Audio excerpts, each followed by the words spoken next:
Good afternoon, everybody. Thank you for joining us here on Your Essential Nature. I'm Shawn Aceto. This is my lovely co-host, Kimberly Testa. We're coming to you from lovely Seekonk, Mass today. You get it right this time. I did. I get confused with all the traffic. Oh, it's hot today. How are you doing? I'm good. Yeah? Yeah. When it gets hot and humid like this, it makes me think of all the people that have to go to work in a costume. And what I mean by costume is they have to wear a suit. It's not a uniform, because a uniform has purpose, but a costume, like a business suit. Mm-hmm. So these guys that work in business, you know, they have the suit that says, I work in business, but it doesn't serve any function. So I feel bad for them. Well, you know, what's interesting is that, and we've had this discussion before about the spiritual people who put on their costumes as well. And their earrings and their jewelry. And you know, the special, the Indian clothes or whatever it is. Yeah, just to kind of fit into that, to say I identify with this or I am this, rather than being it. That's something that we always come back to, is the authenticity of an individual. Yeah. The being, and the feeling, the action, and the thought all being the same within that individual. So maybe that's what differentiates us from some of the other people in the community. I know my kids especially know that I'm the same here, there, at work, out of work, at home. It's not this costume I put on to go to work, to come here, to go meet with a client, to go meet with a customer, to answer the door. I'm the same person through and through. I don't have to put on this disguise, right? A costume and a disguise are virtually the same. So we have the liberty to wear whatever we want, whether it be curtains or, you know, something like that. We can show up in that. But I know what I was thinking today on the way up here. I was trying to find something to be offended about. The whole theme this week across the country is everyone is offended by this flag or this and that. And I figured on the way here I got offended by Colonel Sanders, because I'm not sure he's really in the Army. What are you offended by this week? So you have to think about it, right? I don't know. It's kind of hard to offend me. You have to have a liberty in your lifestyle that allows you the time. I mean, it's a first world problem to be offended by things that, you know, the rest of the planet isn't offended. If they were, they should be offended that we call them minorities when they're really a large portion of the world is anything other than white. So that's an interesting fact. We'll do a show on that. Okay. But to have the time to be offended. So what is offended? What does offended mean to you? You know, this is something that came up last year for a while, and what I notice is when people are offended and they want to tell you that you've offended them, it's actually an assault. Yeah, it's passive aggression, right? Yeah. It's a way of saying I'm right and you're wrong, and I'm entitled, and my opinion is more valid than you. Yeah. But really, to me it says, well, I have nothing else going on in my life, so I'm going to pick things to be offended at. But what it brings up is, one of the things I like to talk about is reactions, people's reactions, right? Mm-hmm. And we both play with this a lot, sometimes more deliberately than others. Like the reaction to your car today, I thought it was a buffet inside, but there was actually WD-40 in there, and I've never seen that in a buffet. But that's why I don't go to buffets. I don't go to buffets either. I have to go look at my car. You go look at it. It looks like a whole buffet in there. That's because my kid's been in it, yeah. Oh, okay. So your reactions, right? To me, your reactions are your first indicator of your beliefs. Absolutely. You know, your knee-jerk reaction tell you what your beliefs are. The next part of that I always encourage clients to do in groups, when I talk in groups, that, you know, the difference between speaking to a group of people and doing TV is that in TV, nobody out there is naked. But when you're a group, everyone is just naked out there, and it makes it a lot easier to talk to them. But the next step in that is, where do your beliefs come from? Right. You know, you're offended by a rainbow flag. You're offended by a Confederate flag. Why? what in your life gives you the belief that that's offensive? What's your point of reference? Is it yours? Is it your parents? Is it your peer group, your culture, your home life that it comes from? It's usually all of them. So it's not really yours. No. It's something that's been uninvited but gifted to you. When I see the Confederate flag, I think the Dukes of Hazzard. That's my generation. I think jacked up trucks. I don't think all the other things that people do, and I think there's a want for people to vent. They need an excuse to be angry. And that's really what it is, right? That's what being offended is. It's a subtle form of anger. It's an anger masked in passive aggression. Yeah, it's a manipulation. Well, yeah, and that's huge. People don't know how to express their anger. So they will look for any excuse to be angry. Yeah, rather than coming in and saying, okay, why am I offended? Because I think that's your job. Your job, if you're offended, is to stop and say, why? What is getting triggered in me? I agree. And this is reminding me of someone who's really stubborn. And when you meet someone who's really stubborn, and they're like, I'm really stubborn. They know they're stubborn, and they're going to stay that way. They're stubborn about their stubbornness. And it's a defense mechanism so that they don't allow themselves to look at themselves, because people are afraid what they're going to find. I don't think they're affording themselves the opportunity. You have the opportunity to go grocery shopping and decide between 500 salad dressings. Oh, it's ridiculous. And you can take all the time in the world to do that, but you won't take 5 minutes to say, whoa, what did that trigger in me? Because that's your responsibility. Because if you're just reacting and retaliating, that's a form of violence, right? It's an assault, as you said. It's aggression. So when you stop and you take that, why am I upset? That's your work. What is that triggering you? What are you using that for? To vent and discharge your own anger, your own injustices in your life. So what do you want to be offended about? I can't think of anything at the moment. No, see, it's difficult. I don't want all to be offended. Choices. In a world full of choices, and you see that. You go to the store, when we were younger, when we were Aja's age, you go into a store, and if you wanted a soda, you had maybe 10 to choose from, right? 4 of them were diet, so you can take those right off the table. But you didn't have that many choices. Now you go into a convenience store, and there's a whole wall of choices. Yeah. Tons and tons and tons. And so what do you do with that? In a world of far too many choices. But we can't take the time to integrate our own issues. Well, this society, the way it's structured, we're not supposed to. It's all a distraction from ourselves, essentially. On a bigger scale, I see these things like, Ebola. Has anyone gotten Ebola in the last 6 months? They call it the Kansas City Shuffle. Everybody moves to the right and someone goes to the left. Yeah, it's all a distraction. So it's a distraction in that. Anytime the media gets going on something, I always think, all right, everyone's making us look over there. What's going on over here? And we see that all the time, and you see that in all these little communities. It's like a fractal of that happening. It's a distraction of this and that. And even in the spiritual community, it's like, oh, I got this whole new modality, and they go zooming into that because they all want to do that, but they're all leaving their stuff there to come back to.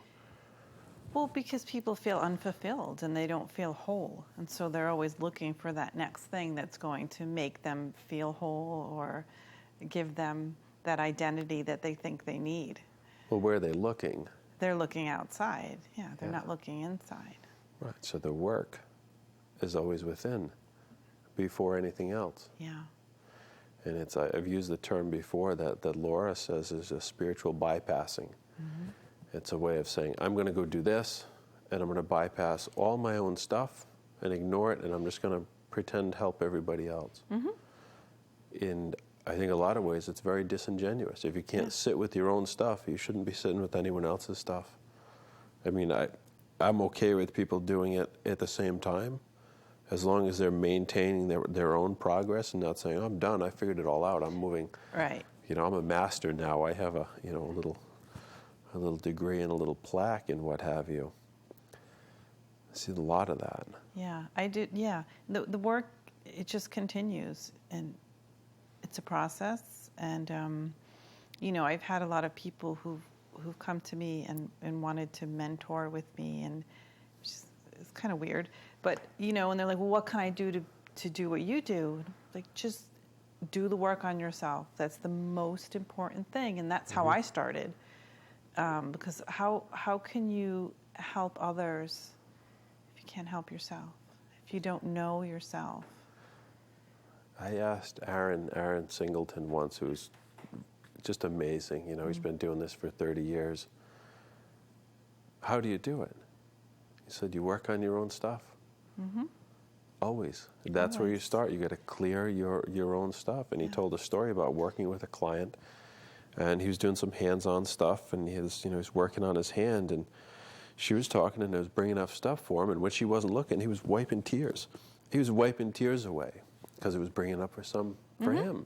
So he stopped. All right, what is this? What is this? And you notice that anytime you're working with a client, it's always this, right? And you got the one finger going at them, and then you got the four going back at you. Always, every time. There's always something. There's always insights for everyone involved. Yeah. And I have to say that if that's not happening, if you're a practitioner, calling yourself a practitioner, and not having the experience with nearly every client where you're saying, "Oh, God, that's for me too. I got to take that advice."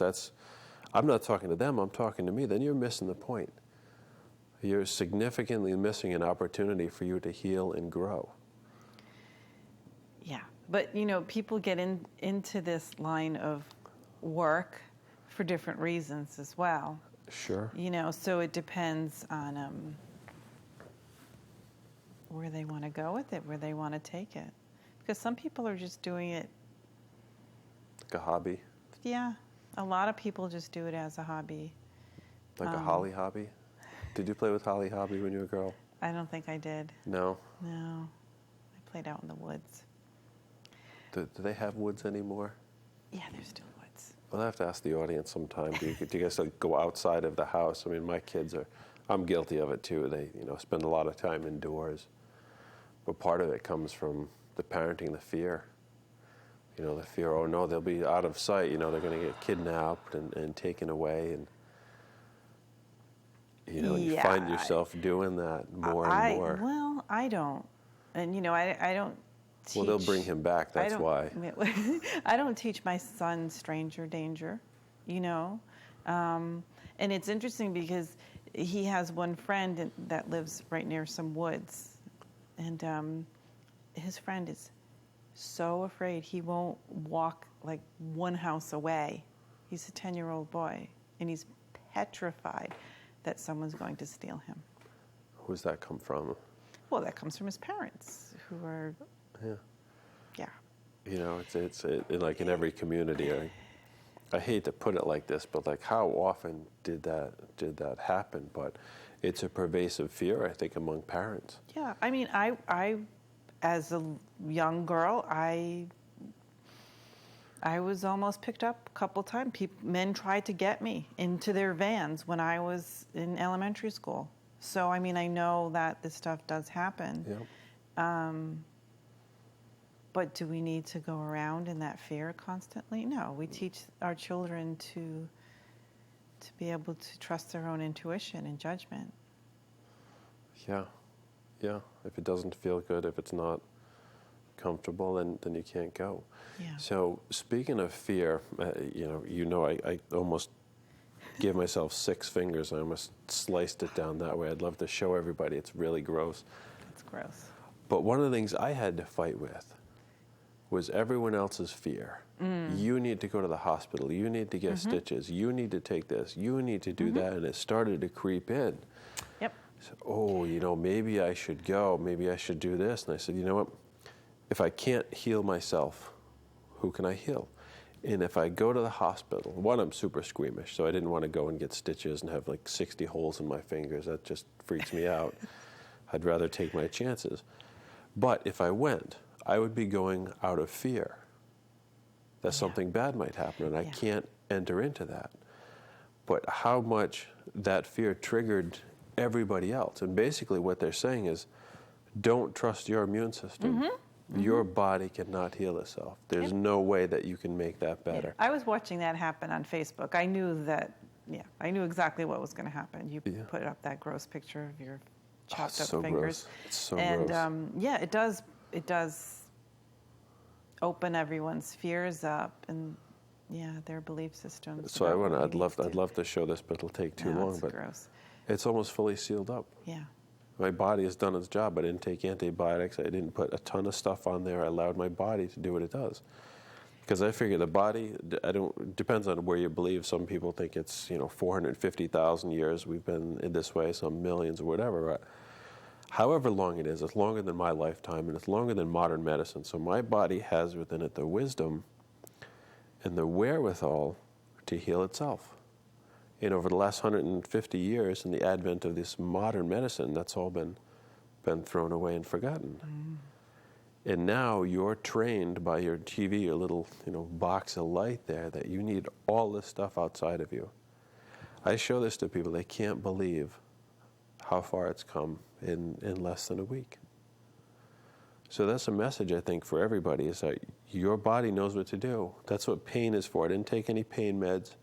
Didn't want to dull the pain. It really didn't hurt. But the pain is a signal for your body to heal. Like, you need to pay attention to this. You need to put your focus and your intention in there. And essentially, it told my body, put a biofilm on there. Make that heal. Make that go.